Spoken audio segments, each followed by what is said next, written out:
এই জামাতের সমর্থিত ডাকসু প্যানেলের যে এবি জুবায়ের, তারা তো নারীদেরকে কোনো সম্মান তো করে না, নারীদেরকে দর্শন থেকে শুরু করে বিভিন্ন কাজ, এমনকি আমাদের যে হিজড়া সম্প্রদায় তাদেরকেও তারা ছাড় দিল না। আমরা দেখেছি ফুটওভার ব্রিজে সে হিজড়া সম্প্রদায়ের সাথে সে কীরকম আচার ব্যবহার করেছে আমরা মুখে বলতে চাই না। আমরা দেখেছি যে শিবিরের নেতা জাহিদ, সাবেক নেতা, সে তার ফেসবুকে একটা পোস্ট করেছিল, পোস্ট করার পর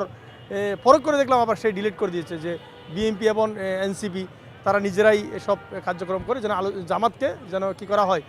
মাইনাস করা হয়, এইসব কথাও সে বলেছেন। জামাতকে বলবো, জামাতের যে এই সাতক্ষীরার এমপি গাজী নজরুল ইসলাম যেসব অপকর্ম যেসব কার্যক্রম করেছে, এরপর আমরা দেখেছি জামাতের কয়েকদিন আগে জামাতের এক শিবিরের নেতা, কুমিল্লার শিবিরের নেতা একজন নারীকে কিভাবে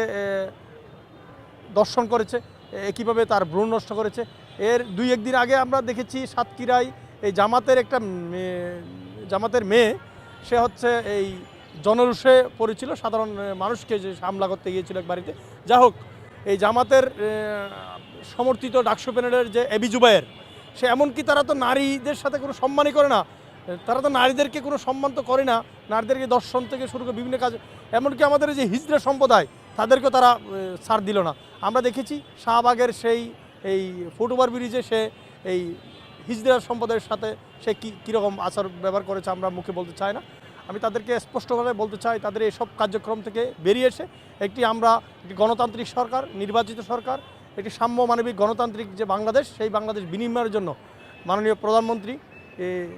নিরলসভাবে কাজ করে যাচ্ছেন। আপনি জানেন, ফ্যামিলি কার্ড থেকে শুরু করে আমরা কৃষক কার্ড, হেলথ কার্ড, বিভিন্ন কার্যক্রম যে উনি যে পদক্ষেপ নিচ্ছেন, মানুষের জন্য কাজ করে যাচ্ছেন, সেসব কার্যক্রম যেন আমরা সুন্দরভাবে সবাই মিলে, আমরা শিক্ষার্থীরা যারা রয়েছি, শিক্ষার্থীরা যেন ওনার যে কার্যক্রমকে আমরা যেন সম্পৃক্ত হতে পারি।